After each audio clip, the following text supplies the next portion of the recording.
तुम्ही तुमचं नाव सांगा पूर्ण तुमचं पहिलं नारायण जंगमी.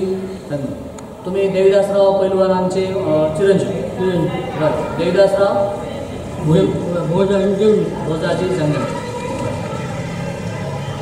तुमचं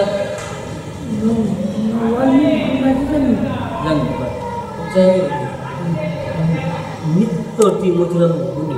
निवृत्ती मोतीराम गुंडे. बरं ठीक आहे.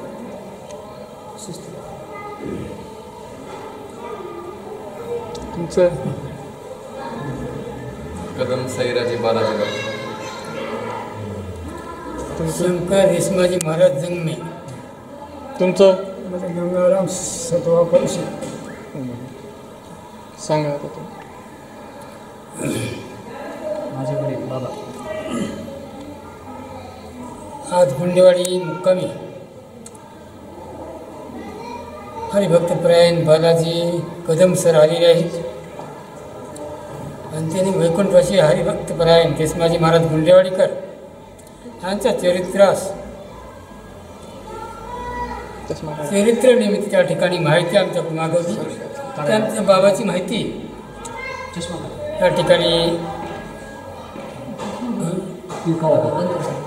चष्मा वैकुंठवाटी रेशमाजी महाराज गुंडेवाडीकर आणि योगीराज निवृत्ती महाराज पुंडकर यांचा संबंध अत्यंत जिव्हाळ्याचे होते.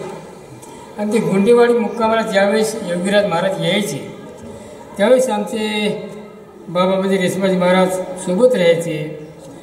यादवराव जहांगीर सोबत राहायचे. गरम पाण्याला आत्ती उकळत्या पाण्यात स्नान करायचे आणि 2-2 क्विंटल तांदूळ धुवून थोडंफार शिजवले की त्या ठिकाणी तेच जेवण करायचे.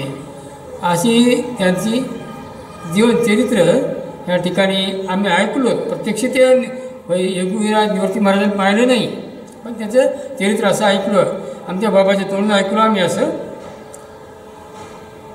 एकदा वारीला जाऊ लागले होते. एक वेळेसची घटना आहे. ॲक्शनची वेळ होती आपल्या भाषेत रजाकार म्हणून. 1948ची घटना.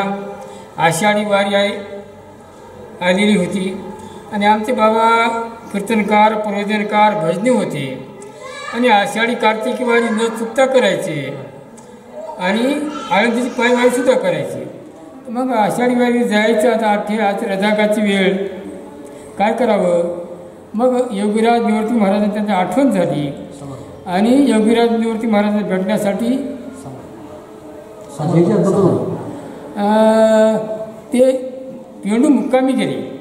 निवृत्ती महाराजांना विचारले, महाराज मला आता तर आषाढीवारीला जायचं पण काही मार्ग आहे का. आणि रजाकार तर आहे आणि हे आपल्याला जाऊ देत नाहीत हे लोक. तर निवृत्ती महाराजांनी शांत बसून घेतलं बाबांना आणि सांगितलं, रेशमाजी अरे तुला कुठली अडचण येणार नाही.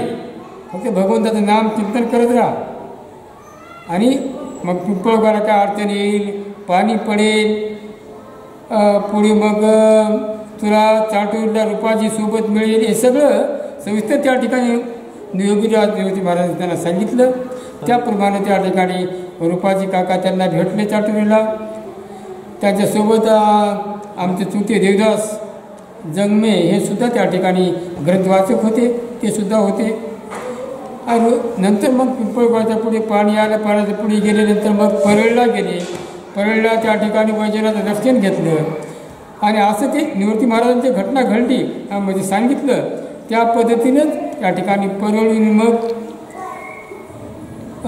बाबळगावला गेले. बाबळगाव त्या ठिकाणी बाबळगाव जा म्हणले त्यांनी आणि नंतर मग तीर ढोकीला गेला आणि तीर ढेकून त्यानंतर पुढे रेल्वे मिळेल असे त्या ठिकाणी सविस्तर माहिती योगीराज निवृत्ती महाराज पेंडूकरांना सांगितल्यानंतर त्यांच्याच मार्गदर्शनाखाली व्यवस्थित त्या ठिकाणी आमच्या बाबाचं प्रवास पार पडला आणि पांडुरंगाचं दर्शन झालं.